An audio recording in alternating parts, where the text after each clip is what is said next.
Okay, let's continue with our properties of Fourier transform. So next property that I want to look at is differentiation in frequency. Already हम इस चीज को देख चुके हैं कि जो फोरियर ट्रांसफॉर्म जब आप लेते हैं किसी भी डिस्क्रीट टाइम सिग्नल का जो फंक्शन आपके पास आता है it is a continuous function. It means के अब इसको हम डिफरेंशिएट कर सकते हैं. तो लेट्स फाइंड आउट कि अगर फोरियर ट्रांसफॉर्म को हम डिफरेंशिएट करेंगे तो उसका इक्विवेलेंट इफेक्ट टाइम डोमेन में क्या होगा. सो x of n has a Fourier transform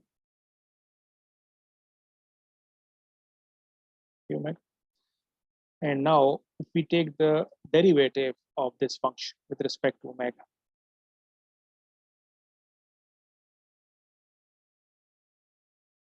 तो इसका इक्विवेलेंट इफेक्ट टाइम डोमेन पे क्या होगा. अगेन मैंने जिस तरह कहा कि प्रॉपर्टीज आपने खुद प्रूफ करनी है जस्ट टू रिमाइंड यू कि ये जितनी भी प्रॉपर्टीज अब तक हम पढ़ चुके हैं ये आप स्टेप बाय स्टेप प्रूफ कर सकते हैं. तो लेट्स सी कि अगर मैंने इस प्रॉपर्टी को प्रूफ करना हो कि आई डोंट नो कि यहाँ पे क्या है तो आप कैसे प्रूफ करते हैं. You start with the two equations जो that are part of DTFT. So हमारे पास फोरियर ट्रांसफॉर्म की इक्वेशन हम ऑलरेडी डिराइव कर चुके हैं.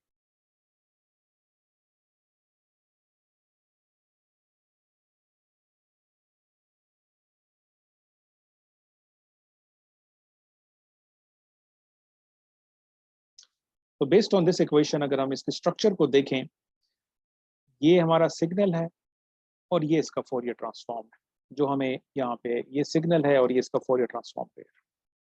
We need to find out कि इसका कॉरेस्पॉन्डिंगली सिग्नल कौन सा होगा जिसका ये Fourier transform. So you take the derivative दोनों साइड का आप डेरिवेटिव ले रहे हैं with respect to omega.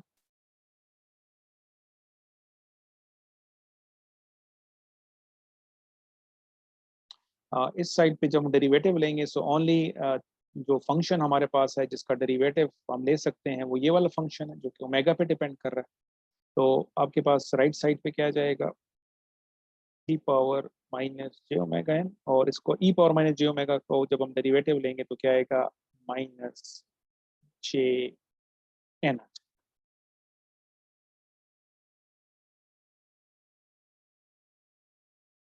So based on this हम कह सकते हैं कि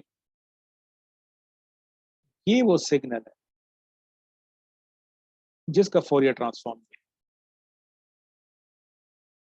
सो अगर मैं इस बेस के ऊपर लिखूं तो मैं इसको सर लिखूं कि यहाँ पे क्या आना चाहिए. It should be minus j n x of. But sometime इसको हम इस तरह लिखते हैं कि दोनों साइड जो ये पेयर हैं तो साथ दोनों साइड पे मैं जे मल्टीप्लाई कर लेता हूँ तो यहाँ पे जे मल्टीप्लाई हो गया और यहाँ पे जब हम जे मल्टीप्लाई करते हैं तो हमारे पास 1 आ जाए. तो we usually write this property like this. You can see that कि मैंने किस तरीके से इस प्रॉपर्टी को अगर प्रूफ करना हो so you can see that in 1 और 2 स्टेप्स आप इस प्रॉपर्टी को प्रूफ कर लिया है. इसी तरीके से जो पिछली हम 6 प्रॉपर्टीज पढ़ चुके हैं उसको भी आप इस तरीके से प्रूफ कर सकते हैं. दैट्स वाई मैंने इसको ज़्यादा डिटेल में नहीं किया ऑलरेडी हम कर चुके हैं. Then we have convolution property.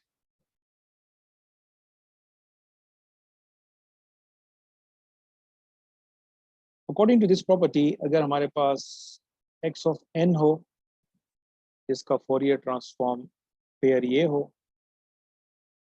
x2n हो जिसका फोरियर ट्रांसफॉर्म हमारे पास ये हो. If now we convolve these two signals, so now x1n को हम कन्वॉल्व कर दें विद x2 इसका फोरियर ट्रांसफॉर्म क्या होगा. सो सिमिलर बिहेवियर है जो हमारे पास CTFT में था कि जब टाइम डोमेन में सिग्नल को आप कन्वॉल्व करते हैं उनके फोरियर ट्रांसफॉर्म को आपको मल्टीप्लाई करना पड़ता है. So in a similar manner the Fourier transform of this signal will be simply x1 into x2. So convolution behavior in time domain gets transformed into multiplication operation in omega domain. And that is the advantage of this property कि अगर हमें किसी भी signals दो signal को convolve करना है, and you already know कि कन्वोल्यूशन ऑपरेशन जो है उसको फाइंड करना डिफिकल्ट है एज कंपेयर के अगर आपको सिंपल मल्टीप्लिकेशन करनी है तो वो ज़्यादा आसान है. सो इट मीन्स के हम अगर कन्वोल्यूशन से को अवॉइड करना चाहते हैं तो हम गिवन सिग्नल्स का फोरियर ट्रांसफॉर्म फाइंड करें और फिर उनको आपस में मल्टीप्लाई करें, तो जो रिजल्ट हमारे पास आएगा वो सेम रिजल्ट होगा एज इफ के हमने गिवन सिग्नल्स को टाइम डोमेन में कन्वॉल्व कर. And related property to convolution is multiplication property.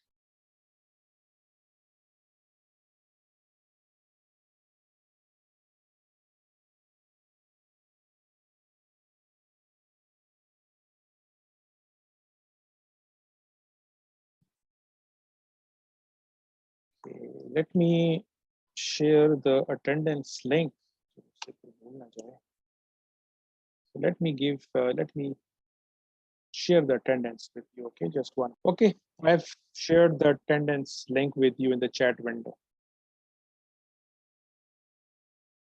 Okay, multiplication property क्या होगी?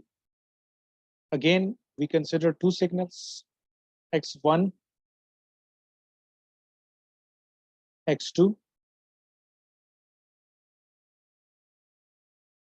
with the Fourier transform capital X1 and capital X2. Now, if you multiply these two signals together, so X1 multiplied with X2, what is going to be the Fourier transform of this? It will be the convolution between capital X1 and X2. And of course, there will be a constant factor आएगा जिसको अगर आप जब derive करेंगे, then you will get this result 1 by 2 pi के साथ divide करें. But जो main concept है वो क्या है? That when you multiply two signals in the discrete time, what you need to do in the frequency domain, you need to convolve their corresponding Fourier transform. So multiplication operation in time domain get transformed into convolution operation in the omega domain.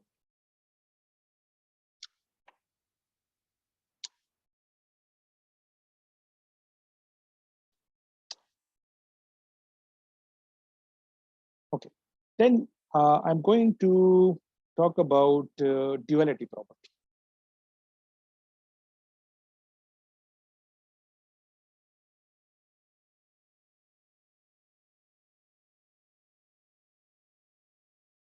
What I'm going to do now is कि अब तक जितने भी हमने Fourier relevant tools पढ़ लिए हैं, इन सब टूल्स का हम देखना चाहते हैं कि इनमें कौन से टूल्स के दरमियान ड्यूअलिटी प्रॉपर्टी एग्जिस्ट करती है. ठीक है, सो कौन कौन से टूल्स हम लोग पढ़ चुके हैं? हमने स्टार्ट किया कंटिन्यूअस टाइम फोरियर सीरीज से, फिर हमने डिस्क्रीट टाइम फोरियर सीरीज को डिस्कस किया, फिर हमने डिस्कस किया कंटिन्यूअस टाइम फोरियर ट्रांसफॉर्म को, और अभी हमने कंप्लीट कर लिया तकरीबन DTFT को, discrete time Fourier transform. So these are four Fourier tools available to us while dealing with signals and systems.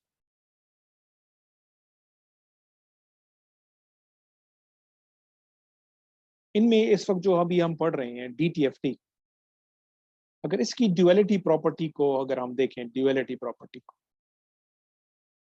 तो मैं इसको यहाँ पे ग्राफ दोबारा निकाल लेता हूँ सो दैट इनकी जितनी भी इक्वेशंस हैं, अब ये जो टेबल बना हुआ है that is going to help us to quickly go through this property. So अगर आप इसमें देखें कि हमारे पास एक है कंटिन्यूअस टाइम और एक है डिस्क्रीट टाइम. सो आपको टॉप पे नजर आ रहा है continuous time and discrete time, और रो वाइज हमने लिखा हुआ है कि ये फोरियर सीरीज है और ये फोरियर ट्रांसफॉर्म. तो इस रो में आपके पास फोरियर सीरीज है, जिसमें से ये कंटिन्यूस टाइम फोरियर सीरीज की 2 इक्वेशन है और ये डिस्क्रीट टाइम फोरियर सीरीज की इक्वेशन। और ये सेकेंड रो में वी हैव फोरियर ट्रांसफॉर्म है, और ये जो आपको नजर आ रहा है फर्स्ट कॉलम में ये आपके पास कंटिन्यूस टाइम फोरियर ट्रांसफॉर्म है, और ये जो आपको नजर आ रहा है ये आपके पास डिस्क्रीट टाइम फोरियर ट्रांसफॉर्म हो जाएगा। तो ये चारों टूल्स आपके सामने। अगर आप देखें कंटिन्यूस टाइम फोरियर सीरीज की जो 2 इक्वेशन है, ये हमारे पास एक्स ऑफ टी की इक्वेशन है, ठीक है, जिसको आप सिंथेसिस इक्वेशन कहते हैं, और ये इसकी कॉरेस्पॉन्डिंग एनालिसिस इक्वेशन है जिसकी मदद से हम फोरियर कोफिशिएंट फाइंड करते हैं। सो ऑल ऑफ द जो आप कह सकते हैं हमारे पास 4 टूल्स हैं, और क्योंकि हर टूल में 2-2 इक्वेशंस हैं तो ओवरऑल हमारे पास 8 इक्वेशंस, ठीक है, 1 2 3 4 5 6 7 8। इस वक्त मैं ड्यूअलिटी का अगर आपको बताऊं तो लास्ट टाइम जब हम CTFT जब पढ़ रहे थे, ठीक है, कंटिन्यूस टाइम फोरियर ट्रांसफॉर्म जब हमने पढ़ा था उसमें हमने ड्यूअलिटी प्रॉपर्टी को डिस्कस किया था, ठीक है। तो पहले इसको देख लेते हैं, then I will shift to the other duality relationship. तो कंटिन्यूस टाइम फोरियर ट्रांसफॉर्म की जो इक्वेशन आपके सामने है, आपके पास ये इक्वेशन है जिसकी मदद से आप किसी भी सिग्नल का फोरियर ट्रांसफॉर्म फाइंड कर सकते हैं, और ये इक्वेशन है जो कि आप कह सकते हैं इनवर्स फोरियर ट्रांसफॉर्म है। आपको signal x of omega given है, उससे आप एक्स ऑफ टी निकाल सकते हैं।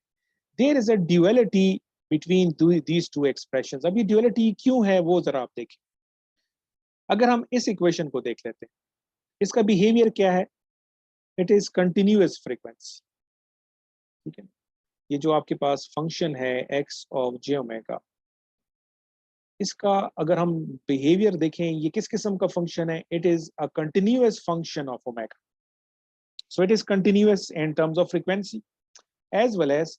दूसरा इसका बिहेवियर क्या है, एक्स के बारे में हमें पता है कि कंटिन्यूअस टाइम में ये जो फंक्शन है ये नॉन पीरियोडिक होता है। तो ये कंटिन्यूअस इन फ्रीक्वेंसी हो गया और ए पीरियोडिक इन फ्रीक्वेंसी हो गया, ठीक हो गया। ये किसके बारे में हम कह रहे हैं, एक्स ऑफ ओमेगा के बारे में कह रहे हैं। अब ये जो दूसरी इक्वेशन है जो कि एक्स ऑफ टी की है, इसका बिहेवियर क्या है, it is a function of T which is also continuous. तो हमने क्या लिखा हुआ है, कंटिन्यूअस इन टाइम। और दूसरा इसका बिहेवियर क्या है, it is also aperiodic in time. तो अब आप देखें ड्यूअलिटी बिहेवियर, आप देखें continuous continuous, aperiodic. Because of that there is duality behaviour of x of t and x of omega, ठीक हो गया। अब अगर हम DTFT की तरफ चले जाते हैं, जो टूल हम इस वक्त पढ़ रहे हैं DTOT के बारे में, तो इसका मतलब यह है कि हमने क्या प्रूव कर लिया कि ड्यूअलिटी एग्जिस्ट्स।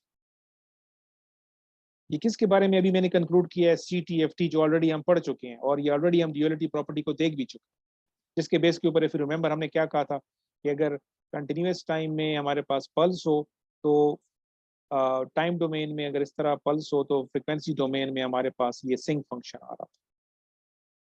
और उसी के बेस पे हमने कहा था कि अगर हमारे पास फ्रिक्वेंसी डोमेन में पल्स हो तो टाइम डोमेन में क्या होगा, सिंक फंक्शन। ये चीज हम एग्जांपल के थ्रू भी कर चुके हैं, बट नाउ क्योंकि मैं ड्यूअलिटी प्रॉपर्टी को ओवरऑल पर्सपेक्टिव में एक्सप्लेन करना चाह रहा हूँ तो मैंने चारों टूल्स को अब कंसिडर कर रहा हूँ। तो ये चीज तो हमें क्लियर है, और ये मैंने अब आपको ड्यूअलिटी किस बेस पे मैं डिसाइड कर रहा हूँ वो भी मैंने आपको बता दिया, ठीक है।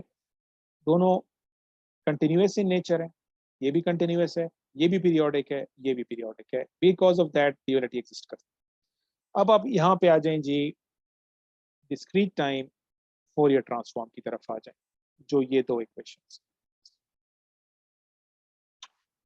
इस कॉलम में एक्स ऑफ एन है और इस कॉलम में हमारे पास इसका corresponding Fourier transform.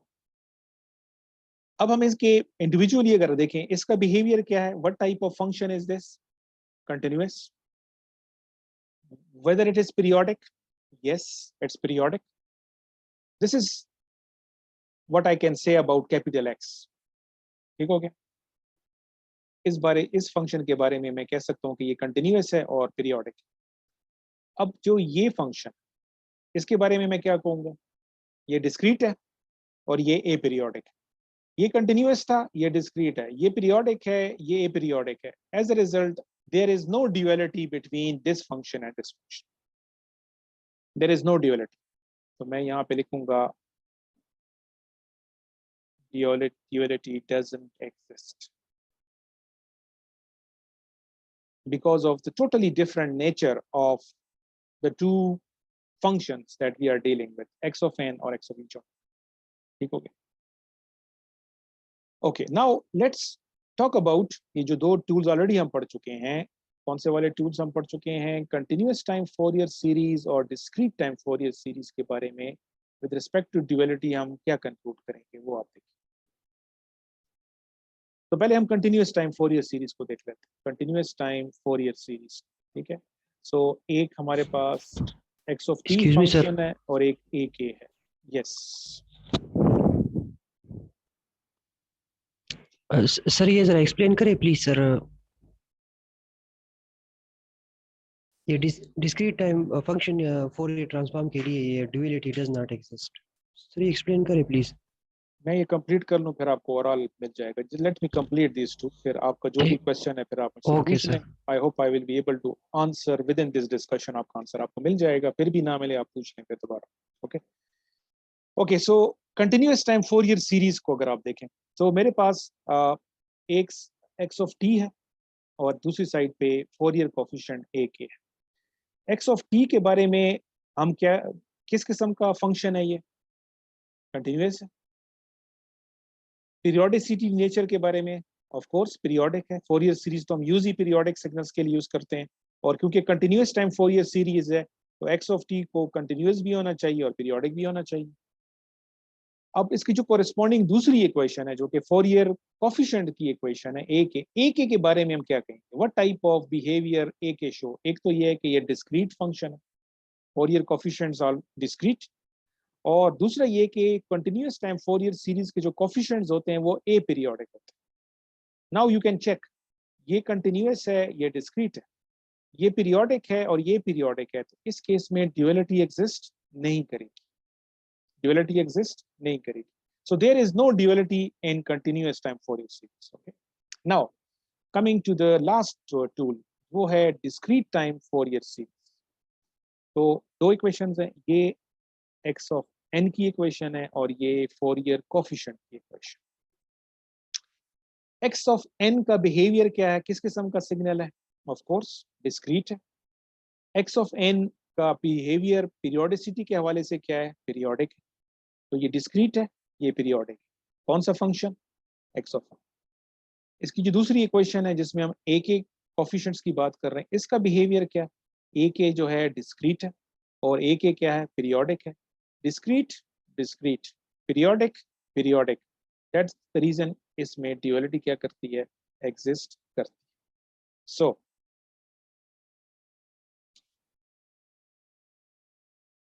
Duality doesn't exist, duality exists. Now एक और ड्यूअलिटी भी एग्जिस्ट करती है, वो किसके दरमियान एग्जिस्ट करती है, जो अभी मैं पॉइंट आउट कर रहा हूं, कंटिन्यूअस टाइम फोरियर सीरीज और डिस्क्रीट टाइम फोरियर ट्रांसफॉर्म।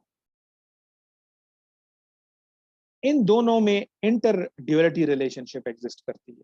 ठीक है, मैं कौन कौन से बात कर रहा हूँ टूल्स की। कंटिन्यूअस टाइम फोरियर सीरीज को मैं रिलेट कर रहा हूँ किसके साथ, डिस्क्रीट टाइम फोरियर ट्रांसफॉर्म के। लेट्स सी कि ये किस बेस पे मैं कह रहा हूँ कि ड्यूअलिटी एग्जिस्ट करती है between continuous time Fourier series और डिस्क्रीट टाइम फोरियर ट्रांसफॉर्म, जो आपको यहाँ पे नजर भी आ रहा है एरो की मदद से। लेट्स फाइंड आउट कि ये किस बेस के ऊपर हम कह रहे हैं और कौन से दो इक्वेशंस को हम ड्यूअलिटी में डाल रहे हैं। पहले इसको देखें, कंटिन्यूअस टाइम फोरियर सीरीज में इसको आप देखें, इस फंक्शन को देखें। ए का बिहेवियर क्या है कि ये डिस्क्रीट है और क्या है, ए पीरियोडिक, और इसको आप रिलेट करें किसके साथ, एक्स ऑफ एन के साथ। एक्स ऑफ एन का नेचर क्या है, डिस्क्रीट है और ए पीरियोडिक। ठीक है, discrete discrete, aperiodic, aperiodic. As a result, there is a duality between this thing and this thing.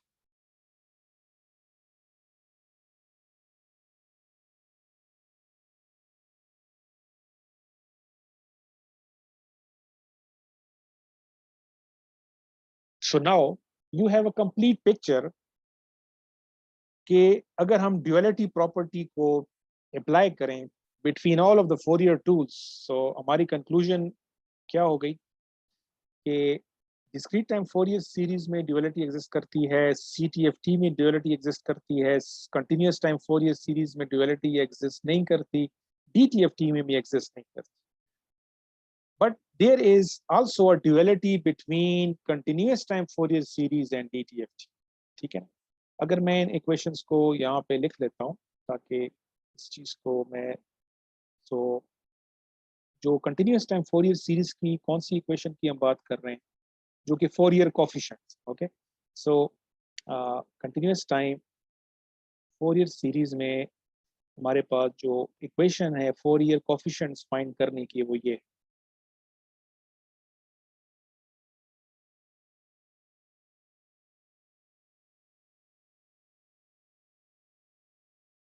This is the equation that I want to look at. और इसको मैं रिलेट कर रहा हूँ डिस्क्रीट टाइम फोरियर ट्रांसफॉर्म की वो equation जो कि इनवर्स फोरियर ट्रांसफॉर्म जिसमें हम x ऑफ n फाइंड कर रहे हैं. ठीक है, so x of, so now discrete time Fourier transform की हम बात करें. इसमें हमारे पास है x of n, it is 1/2 integration over 2 pi x of e j omega and then e power minus j omega n.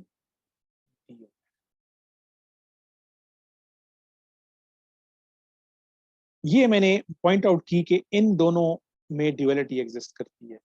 और अब आप इसको वेरीफाई कर सकते हैं कि इस एक कोफिशिएंट्स की इक्वेशन को देखें और x ऑफ n की जो इक्वेशन है इनको अगर आप देखें, so duality it has many meanings, लेकिन जो आपको क्लियर नजर आ रहा है कि इन दोनों को इक्वेशंस को अगर आप देखें, इसमें आप इंटीग्रेशन कर रहे हैं ओवर 1 पीरियड, इसमें भी आप इंटीग्रेशन कर रहे हैं ओवर 1 पीरियड. ओके, ये आपके पास किस किस्म का फंक्शन है? कंटिन्यूअस फंक्शन है विद रिस्पेक्ट टू टाइम. ये किस किस्म का फंक्शन है? ये भी कंटिन्यूअस फंक्शन है बट फंक्शन ऑफ ओमेगा. यहाँ पे ऑफ कोर्स क्योंकि आप x ऑफ t को इंटीग्रेट कर रहे हैं तो आपका वेरिएबल ऑफ इंटीग्रेशन dt है. इसमें आप इसको इंटीग्रेट कर रहे हैं तो आपका वेरिएबल क्या है? ओमेगा. तो अगर आप इनको इक्वेशन के स्ट्रक्चर को भी अगर आप देखें तो आपको नजर आ रहा है कि there is some kind of a duality. और वो चीज मैंने इस टेबल की मदद से और भी क्लियर कर ली है कि अगर एक इक्वेशन का बिहेवियर भी कंटिन्यूअस हो, दूसरे का भी कंटिन्यूअस हो, ये भी एपीरियोडिक हो, ये भी एपीरियोडिक हो, तो उस केस में ड्यूअलिटी एग्जिस्ट करती है. इस केस में ड्यूअलिटी क्यों एग्जिस्ट नहीं करती इस इक्वेशन और इक्वेशन में? क्योंकि ये डिस्क्रीट इन नेचर है, ये कंटिन्यूअस है. सो इट इज नॉट पॉसिबल कि एक डिस्क्रीट फंक्शन जो है एक कंटिन्यूअस फंक्शन का ड्यूअल हो. दोनों को डिस्क्रीट होना चाहिए या दोनों को कंटिन्यूअस होना चाहिए. और दूसरा ये कि ये एपीरियोडिक है और ये पीरियोडिक, तो इस मीन्स के तभी मैंने यहाँ पे लिखा हुआ था कि कोई ड्यूअलिटी एग्जिस्ट नहीं करती. So now you have an answer कि किस बेस के ऊपर हम कहते हैं कि क्या ड्यूअलिटी एग्जिस्ट करती है between any two pair of equations और not. So now if you have any question तो आप पूछ सकते हैं, अदरवाइज मैंने तो आपके आंसर क्वेश्चन का आंसर इसके अंदर दे दिया. जी, any question?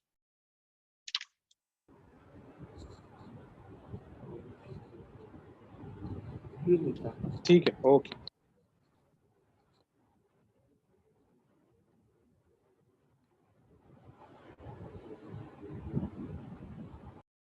Systems described by linear constant coefficient difference equations. जिस तरह हमने CTFT को ऐसे सिस्टम के ऊपर अप्लाई किया था, that can be represented by linear constant coefficient differential equation. Discrete time में हमारे पास सिस्टम्स हैं जो कि हम रिप्रेजेंट करते हैं with the help of difference equation. उन डिफरेंस इक्वेशंस के ऊपर अगर हम अब DTFT टूल अप्लाई करें, so that can help us a lot in terms of solving any system equation. तो हमारे पास जो जनरल इक्वेशन है nth order linear constant coefficient equation, वो ये है जो हम पहले भी पढ़ चुके हैं।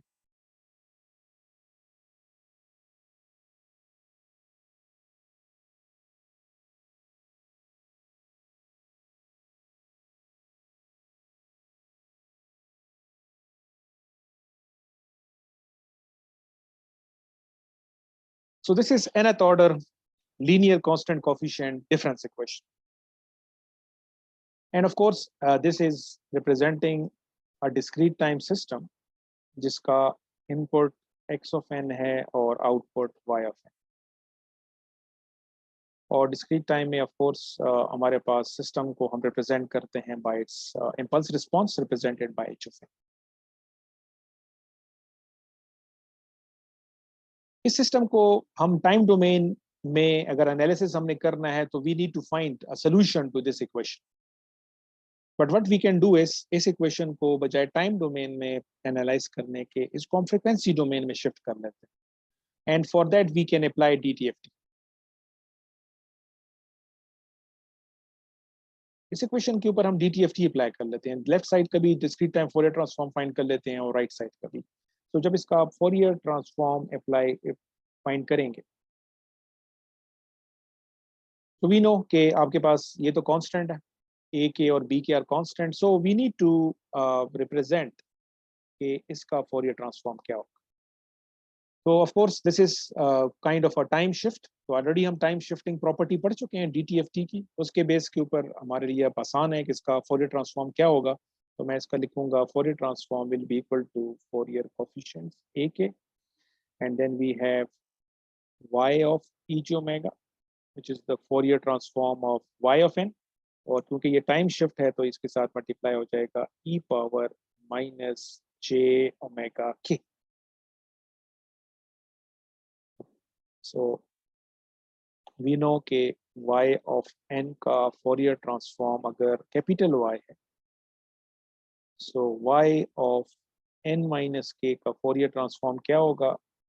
That will be the Fourier transform of the original signal into minus j omega। और यही प्रॉपर्टी हम x ऑफ k पे भी अप्लाई कर सकते हैं। तो यहाँ पे हम लिखेंगे e power minus j omega k x of e j omega. यहाँ पे हमारे पास अप टू m है और यहाँ पे हमारे पास n। अगेन इसको हम समेशन से बाहर लिख सकते हैं because variable is k, so this can be taken outside of the summation operator and we will be left with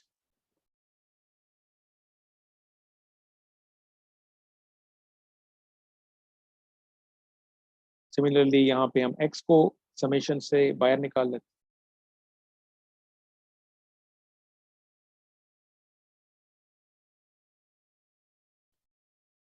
हैं and then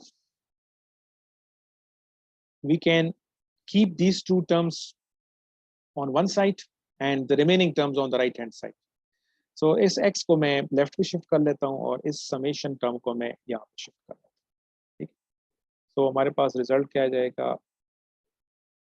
Fourier transform of output divided by Fourier transform of input। और ये किसके बराबर आ गया आपके पास? we have bk e raised to power minus j omega k for k from 0 to m divided by ak e power minus j omega k where k is from 0 to n। Now the question is कि ये left side पे जो हमारे पास ratio आ रहा है ये क्या चीज?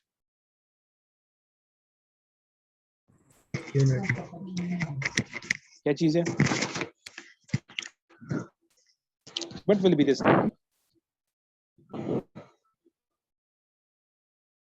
If we have जो हम सिस्टम को रिप्रेजेंट कर चुके हैं, लेट्स से इसको मैं इस तरह कर लें।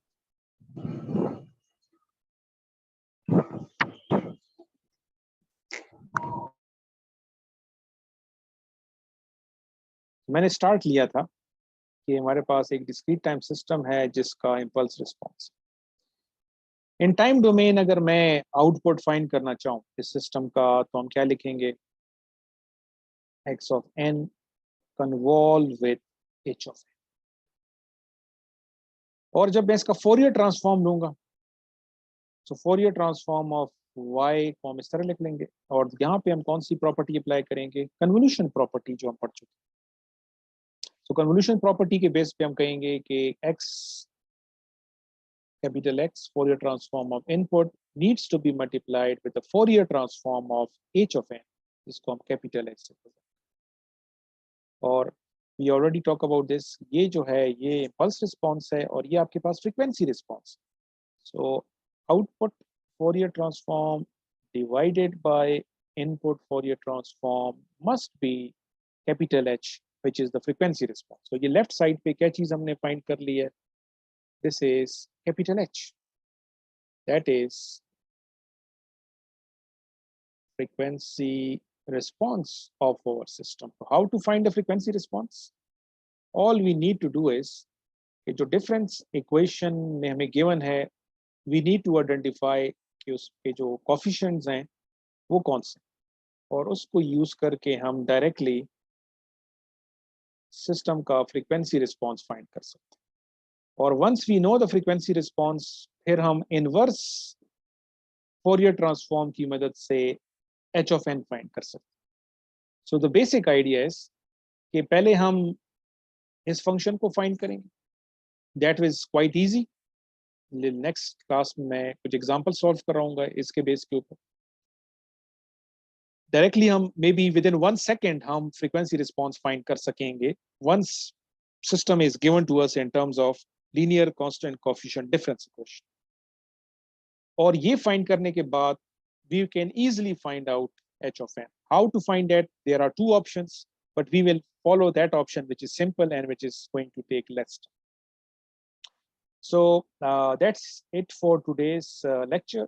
We will continue this discussion in our next lecture as well. So before I conclude today's lecture, if you have any question, you can ask.